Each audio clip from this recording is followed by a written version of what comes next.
Cyber ગુનાઓમાં કમી લાવવા માટે અને સાયબર ગુનાખોરોને વિરુદ્ધમાં કડક કાર્યવાહી કરવા માટેના રાજકોટ રેન્જ ડીઆઈજી શ્રી દિલીપ રાય સાહેબના માર્ગદર્શનમાં રાજકોટ ગ્રામ્ય જિલ્લાના સાયબર પોલીસ સ્ટેશનની ટીમ દ્વારા એક કેસ જેની વિગત આ પ્રકાર છે કે આમાં જો ફરિયાદી છે જસદણના રહેવાસી છે અને ફરિયાદી પાસે એક મેરી એમ સેમોફ નામના ફેસબુક અકાઉન્ટથી ફ્રેન્ડ રિક્વેસ્ટ આવી, પછી મેસેજ આવવા લાગ્યા. મેસેજમાં બંને વચ્ચે વાત થઈ. એના બાતચીતમાં સામાવાળા જો લેડીઝ હતી એવો જણાયો કે હું એક દીકરાની માં છું અને અમારા હસબન્ડની ડેથ થઈ ગઈ. તો આમ વાત ચાલતી હતી. પછી કે હું તમારા માટે અને તમારા પરિવાર માટે અમુક ગિફ્ટ મોકલવા માંગુ છું, તો હું તમારી માટે કંઈ ગિફ્ટ મોકલીશ. પછી 1-2 દિવસ પછી ફરિયાદી પાસે ફોન આવે કે તમારા અમુક ગિફ્ટ જર્મનીથી આવ્યા છે, આ મોંઘી ઘડી છે, યુરો છે અને બીજી મહેંગી વસ્તુઓ છે, એના માટે તમને થોડો પેમેન્ટ કરવો પડશે.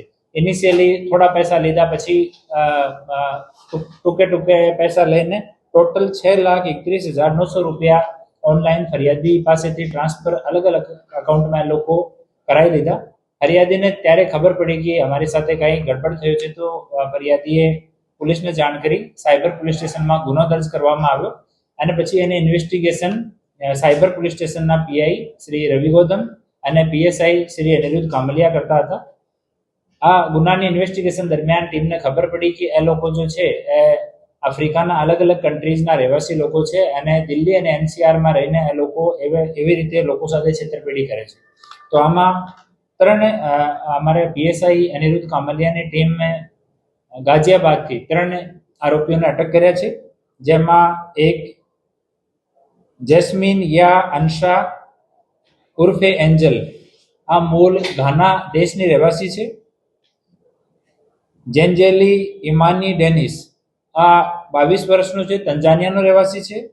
ફિલિપ બટિસ્ટા જોસેફ વેલેન્ટાઇન, આ સુડાનનો રહેવાસી છે. આમાં આ જો લેડી છે એન્જલ, આ જો ચેટ ઉપર વાત કરવાનું સારું કામ હતો, ફેસબુકમાં આ વાત કરવાની જે વાત હતી આ પૂર્વ એન્જલ કરતી હતી.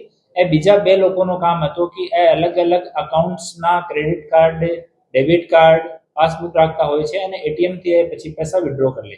તો એ જો બંને છે જેન્ટ્સ, એ બંને પૈસા વિડ્રો કરવાનું કામ કરતા હતા.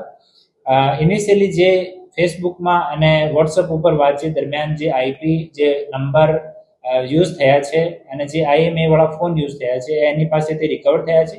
ગાઝિયાબાદમાં અમારી ટીમ આને ડિટેન કર્યા, પછી ત્યાંના કોર્ટમાં આને રજૂ કરીને ટ્રાન્ઝિટ રિમાન્ડ લઈને આવ્યા અને ગઈ રાત્રિમાં જસદણમાં નામદાર કોર્ટ સામે રજૂ કર્યા અને 5 દિવસની હાલ કસ્ટડી મળી છે. આ લોકોની વિઝા વિષયમાં અને બાકી ક્યારે એ લોકો આયા, કાયદેસર દેશમાં છે કે ગેરકાયદેસર છે, જૂના કોઈ ગુનાહિત ઇતિહાસ છે, આ બધી વિષયમાં હાલ ઇન્વેસ્ટિગેશન જે છે ચાલુ છે. હાલ એકવાર આની પૂછપરછ ચાલુ છે.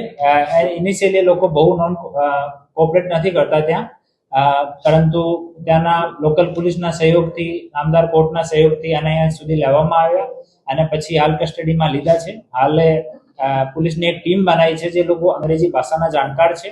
એ લોકો હાલ બેસીને એની સાથે ઇન્ટ્રોગેશન કરશે અને અમારા જો આપણા ગુજરાત ગવર્મેન્ટના અને ભારત સરકારના જે અલગ પોર્ટલ છે એની માધ્યમથી અમે લોકો આની તમામ ઇન્વેસ્ટિગેશન કરવાના છીએ.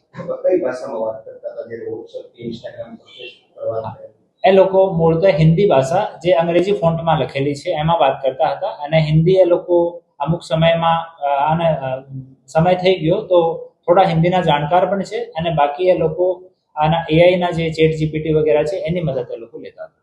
આ લોકો કોના બેંક એકાઉન્ટમાં પૈસા લેતા હતા અને ભારતની અંદર એ લોકો કાયદેસર લેતા હતા, ગેરકાયદેસર લેતા હતા, કેટલા સમયથી લેતા હતા, શું? આમાં જો બેંક એકાઉન્ટ વાળા છે 15 જેટલા બેંક એકાઉન્ટ આ કેસમાં ફ્રીઝ થયા છે. આ તમામ લોકોની અમે લોકો લિસ્ટ તૈયાર કરી છે. એની પાછળ અમારી ટીમ છે, તો જ્યાં સુધી એનું નામ ડિસ્ક્લોઝ નહીં કરીએ, આની ઇન્વેસ્ટિગેશન ચાલુ છે. બીજો એનો વિઝા વિષયમાં અને ક્યારે એ લોકો એન્ટર કર્યા એના વિશે પણ તપાસ ચાલુ છે. એના પાસપોર્ટ નહીં મળ્યા, પરંતુ પાસપોર્ટ નંબર મળી ગયા. પાસપોર્ટ નંબરના આધાર ઉપર અમે લોકો તપાસ ચાલુ કરી છે.